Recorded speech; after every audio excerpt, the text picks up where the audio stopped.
Mandiri telah menerbitkan 3 buku hibah akan dimainkan oleh Dewi Putu Wijaya, Arsu Wijaya, Putu Wijaya.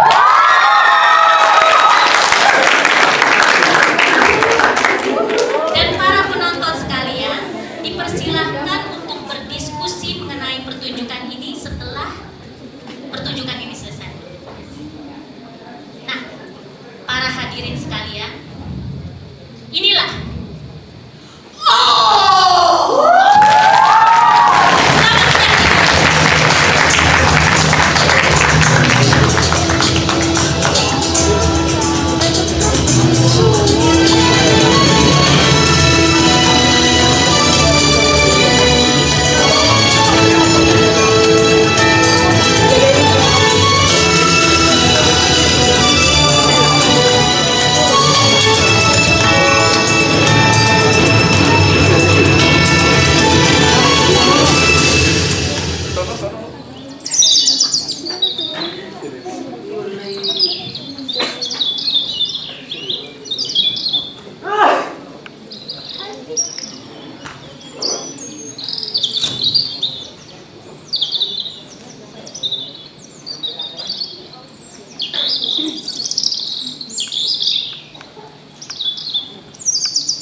Suster!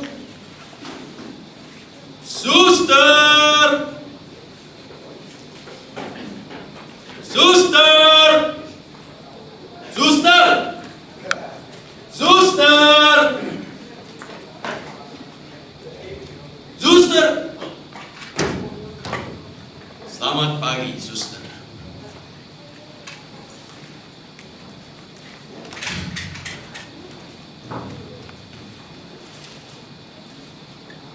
Baik, terima kasih.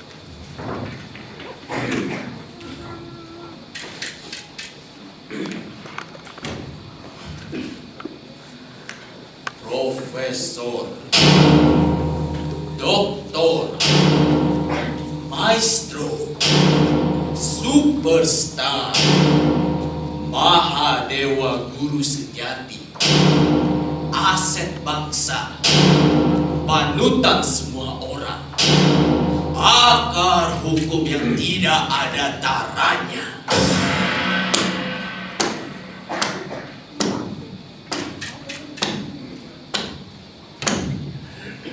Dan papaku yang tersayang, selamat pagi. Tapi aku datang ke sini bukan sebagai putramu. Aku datang kemari sebagai seorang pengacara muda yang ingin menegakkan keadilan di negeri kita yang sedang kacau ini.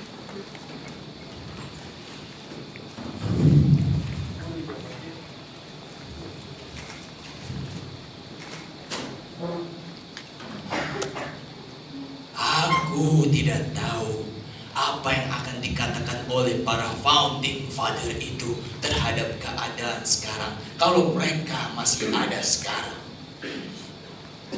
Dulu tidak ada yang perlu dilakukan. Sudah jelas siapa yang kita hadapi. Penjajah, tentara kolonial Belanda dan Jepang. Dan kita tahu betul apa yang kita inginkan. Kemerdekaan.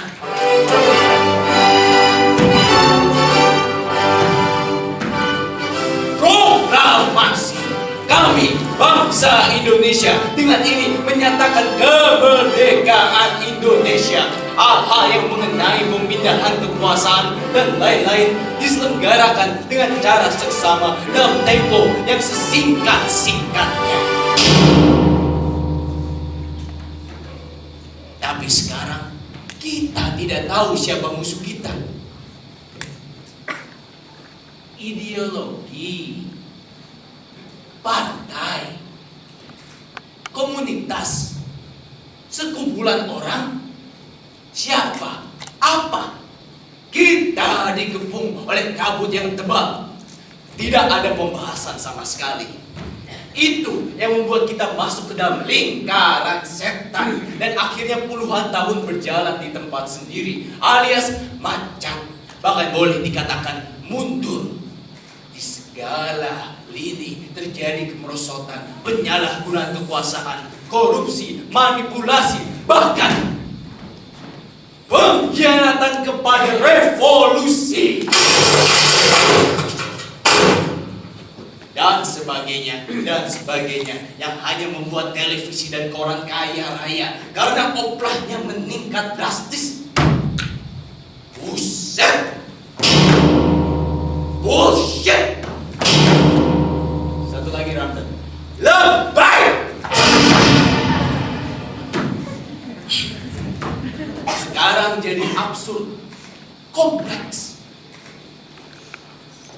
Apa?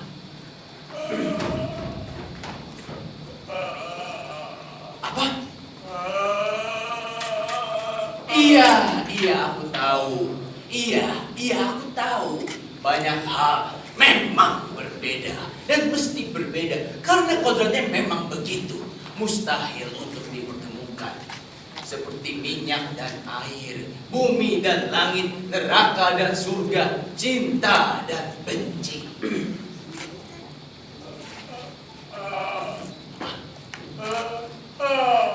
Iya, aku tahu. Kita mesti menerima kenyataan. Sebagai orang timur kita mesti ikhlas dan pasrah. Sampai di situ aku mengerti. Aku setuju. Tapi kita juga tidak bisa menghentikan kebiasaan bermimpi. Karena itu juga bagian dari kenyataan. Fakta eksistensi manusia. Tanda ia mempunyai kemauan hidup yang diridhoi oleh yang di atas itu. Bahkan yang paling nyata dari semua kenyataan adalah mimpi. Karena itu yang lebih sering kita lakukan. Mimpi mengepung kita setiap hari. Mimpi mengepung setiap orang setiap detik. Satu orang bermimpi tentang persatuan membuat dia menjadi pahlawan dalam sejarah. Tapi kalau satu bangsa semuanya bermimpi, kalau semua orang ingin menjadi pemimpin, kita akan masuk lubang hitam terbelit kesulitan besar seperti sekarang. Chaos. Gila. Tapi apa boleh buat? Itulah kenyataan. Aku tidak menentang apa-apa. Kenapa harus menentang? Tidak. Aku tidak ikut bermimpi. Setidak-tidaknya aku menolak ditulari virus ganas itu. Aku menyimpan satu pertanyaan yang kutanyakan setiap detik dalam hidupku. So what? Aku tidak datang sebagai putramu. Aku datang hanya sebagai partikel kecil dari sebuah mekanisme mesin raksasa yang bernama negara dan bangsa. Maaf, ini bukan promosi, tetapi fakta konkret. Kenyataan berkata, akulah harapan itu sekarang dan kau maestro. Fenomena 4 zaman yang tentangmu, maestro. Maestro, Anda dengan seluruh prestasi Anda memang sudah terlalu besar dilawan. Meskipun tidak bebas dari kritik-kritik. Aku hanya mencoba menunjukkan sederetan koreksi-koreksi terhadap kebijakan-kebijakan yang pernah Anda lakukan. Dan aku terlalu kecil untuk menentang, bahkan juga terlalu tak pantas. Sampai di mana tadi? Oke. Aku hanya mencoba mengangkat daguku untuk melihat perjuangan keadilan di negeri ini yang kini seperti macan ompong itu. yang dengan sisa-sisa perkasaannya bukannya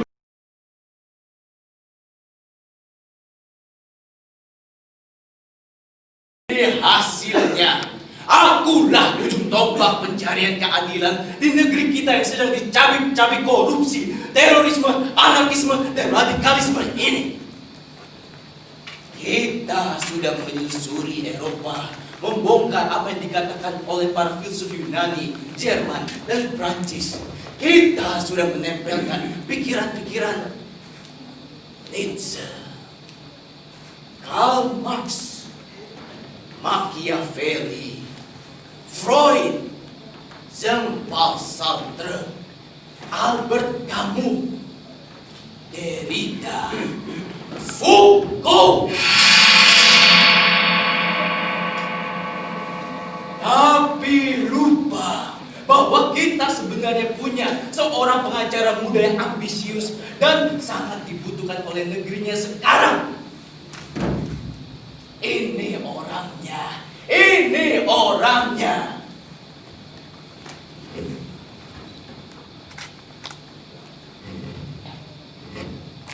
Kau pasti mengerti apa maksudku. Siapa lagi yang harus memujiku kalau bukan aku sendiri yang paham betul apa yang sudah terjadi. Orang-orang itu terlalu sibuk main politik dan dikubur oleh ilmu pengetahuannya yang dicuri dari berbagai tempat sehingga lupa cita-cita NKRI yang sebenarnya. Aku tidak. Aku satu-satunya terbangun dengan pikiran masih waras, otentik di awal badai yang akan menghancurkan negeri kita ini. Aku tidak rela. Aku menolak kalau penderitaan 350 tahun pengorbanan yang dibayar dengan darah, nyawa, air mata akan habis begitu saja dalam satu demonstrasi orang-orang radikal.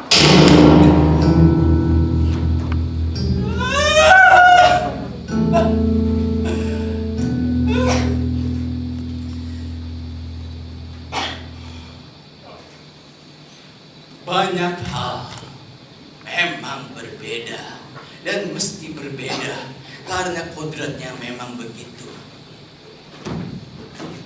Mustahil untuk dipertemukan. Dunia ini sama sekali baru. Kau pernah muda. Kau fenomena yang tidak bisa diragukan.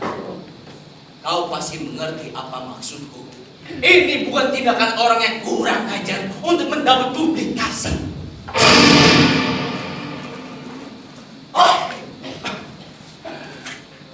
Maaf, mungkin juga kurang ajar. Tetapi fakta-fakta yang kurang ajar itu memang harus dibersihkan dengan cara yang kurang ajar. Mari kita pisahkan antara urusan keluarga dan kepentingan pribadi dengan perjuangan penegakan keadilan. Tidak seperti pengacara-pengacara sekarang yang kebanyakan berdagang.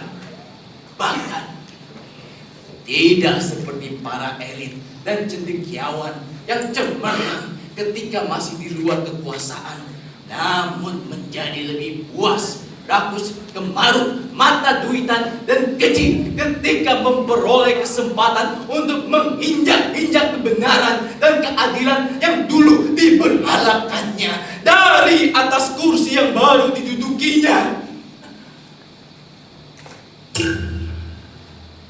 Aku sama sekali tidak jauh dari keadaanmu waktu masih muda, Maestro. Profesor, Anda pernah membaca riwayat hidupku yang belum ini ditulis oleh Profesor Dr. Douglas dan Profesor Dr. Rebecca di sebuah kampus kelas 1 di Amerika?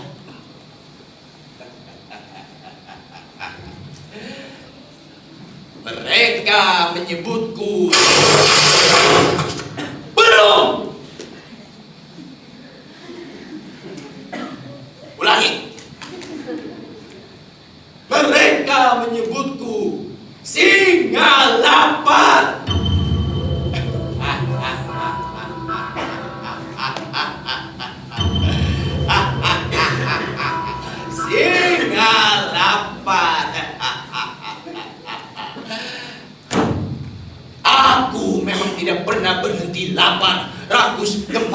Eden kerasukan memburu pencuri-pencuri keadilan yang bersarang di lembaga-lembaga tinggi, gedung-gedung bertingkat, dan komunitas-komunitas swasta yang dibiayai oleh luar negeri.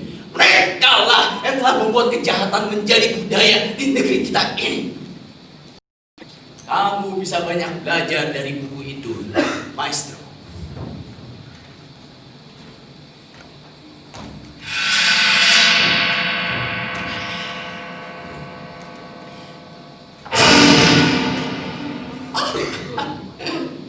Maaf, ini hanya untuk dipegang. Aku tidak akan merokok. Baik.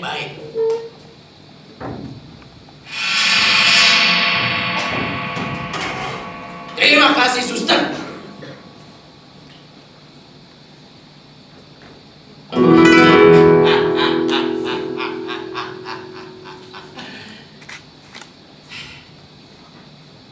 Sampai di mana tadi? Oke. Aku hanya mencoba mengangkat daguku untuk melihat perjuangan keadilan di negeri ini yang kini seperti macan ompong itu, yang dengan sisa-sisa keperkasaannya bukannya berjuang tetapi malah menikmati kebangkrutannya. Oh my God, ini terlalu memalukan, terlalu tidak masuk akal.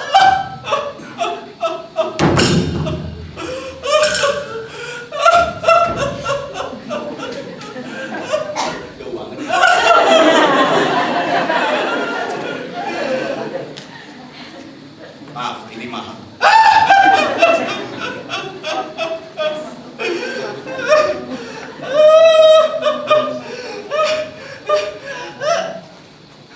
Tapi itulah kenyataan.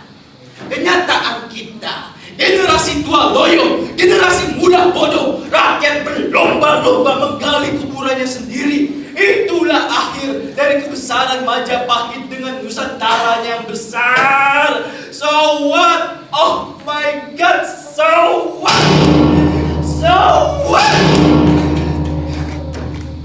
Amit-amit jabang baik. Aku tidak datang. Sekali lagi, aku tidak datang untuk memuji atau menentangmu, Maestro. Maestro, Anda dengan seluruh prestasi Anda memang sudah terlalu besar dilawan. Meskipun tidak bebas dari kritik-kritik, aku hanya mencoba menunjukkan sederetan koreksi-koreksi terhadap kebijakan-kebijakan yang pernah Anda lakukan.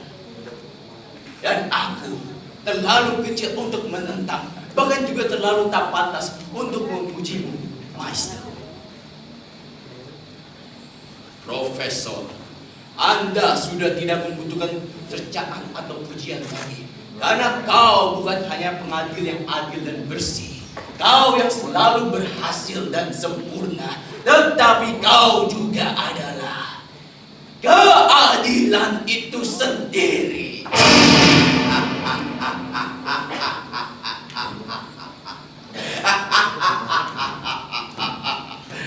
Aku suka kau menyebut dirimu aku dan memanggilku kau. Berarti kita akan selalu bisa bicara sungguh-sungguh sebagai profesional. Tidak seperti keluarga yang dengan segala tetek bengek dan pernik basa-basi itu yang hanya menghabiskan waktu.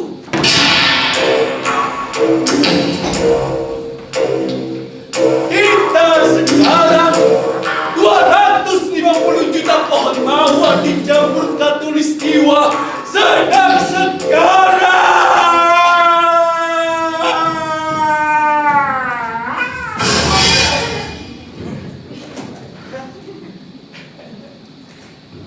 Maaf, Suster.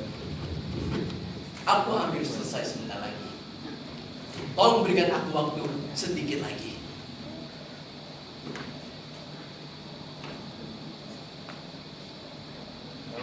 Baik.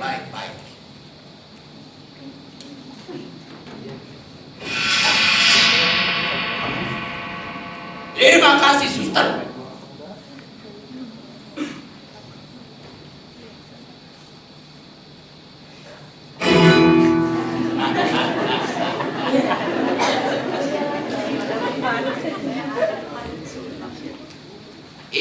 juga tidak lepas dari hasil gemblenganmu yang tidak kena ampun itu. Aku harus memuji. Aku tidak boleh lupa. Aku harus memberimu pujian.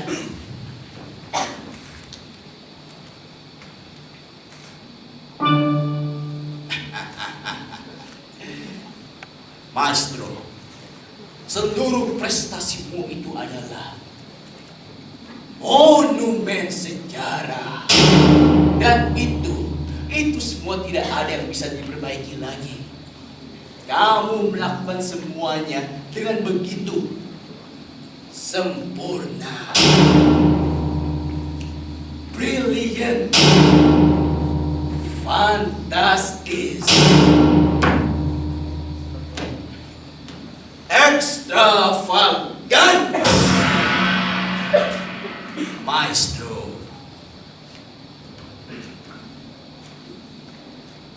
Tapi itu dulu bukan sekarang. Sekarang kalau itu dilakukan akan menjadi kesalahan fatal. Kita harus cari jalan lain, perubahan total. Karena sekarang kebijakan masa lalu itu sekarang salah. S-A-L-A-H, salah.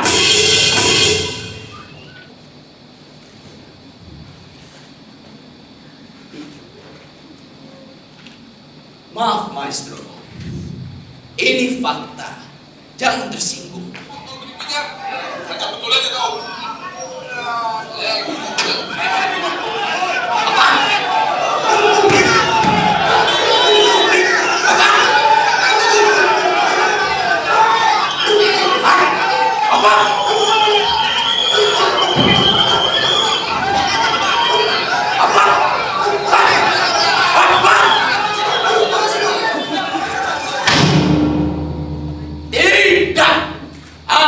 Tidak akan surut. Akan aku katakan apa yang harus aku katakan, walaupun kamu tidak mau mendengarnya atau kamu tidak mau aku mengatakannya. Aku tidak akan.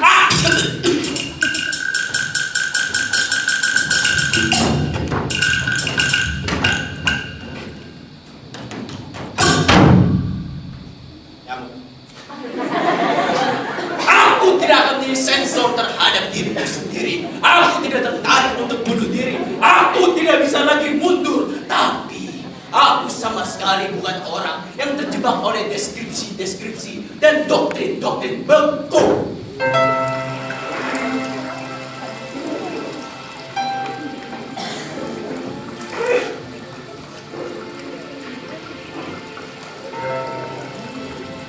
Seperti mata air di pegunungan, aku hanya mengalir gemericik bersama suara alam.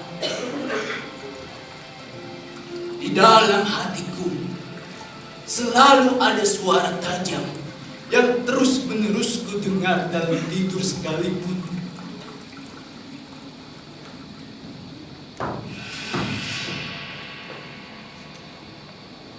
Anak muda, kau dibutuhkan oleh bangsamu. Anak muda, kau dibutuhkan oleh bangsamu. Anak muda, kau dibutuhkan oleh bangsamu. Anak muda, kau dibutuhkan oleh bangsamu. Bro, aku datang kemari ingin mendengar suaramu. Aku ingin berdialog. Aku akan bicara sebebas-bebasnya sekarang.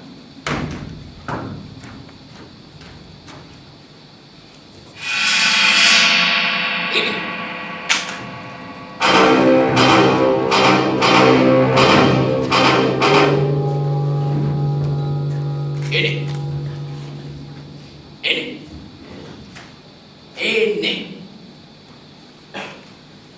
Belum lama ini, negara menugaskan aku untuk membela seorang penjahat besar yang sepantasnya mendapatkan hukuman mati 2 kali. 2 kali! Pihak keluarga bandit besar itu pun datang ke kediamanku untuk mengungkapkan kebahagiaannya bahwa ternyata negara cukup adil karena negara telah memberikan mereka seorang pembela kelas 1 seperti aku.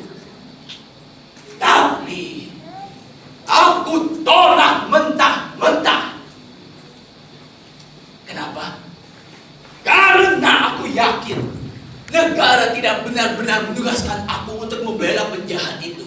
Negara hanya ingin menunjukkan sebuah teater spektakuler bahwa di negeri yang sangat tercelah hukumnya ini sudah ada kebangkitan baru. Raja narkoba, penandang dana makar, dan segala kejahatan yang paling laknat biadab masih dikasih seorang pembela kelas 1 seperti Mike Tyson ini.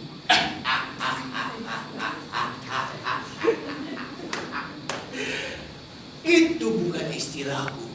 Aku pinjam dari apa yang dikatakan oleh para pengacara-pengacara lain di sosial media untuk semua sepak terjangku. Karena aku selalu berhasil dan selalu memenangkan perkara yang aku tangani. Aku sebenarnya ingin mengatakan tidak kepada negara. Karena pemburuan keadilan tidak boleh menjadi sebuah teater, tetapi mutlak hanya pemburuan keadilan yang kalau perlu dingin dan beku.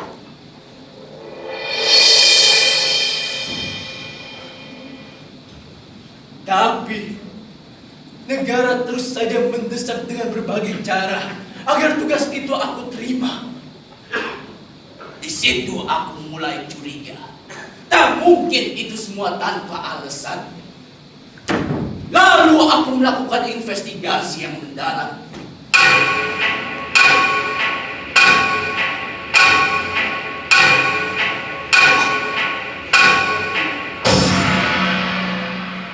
Dan kutemukan jawabannya. Walhasil, kesimpulanku, negara sudah memainkan sandiwaranya. Negara ingin menunjukkan kepada rakyat dan dunia bahwa kejahatan dibela oleh siapapun tetap kejahatan.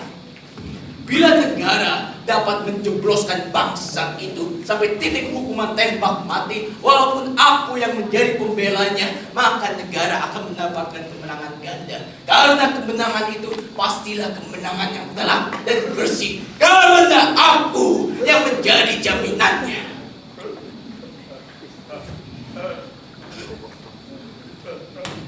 Negara hendak menjadikan aku sebagai pecundang.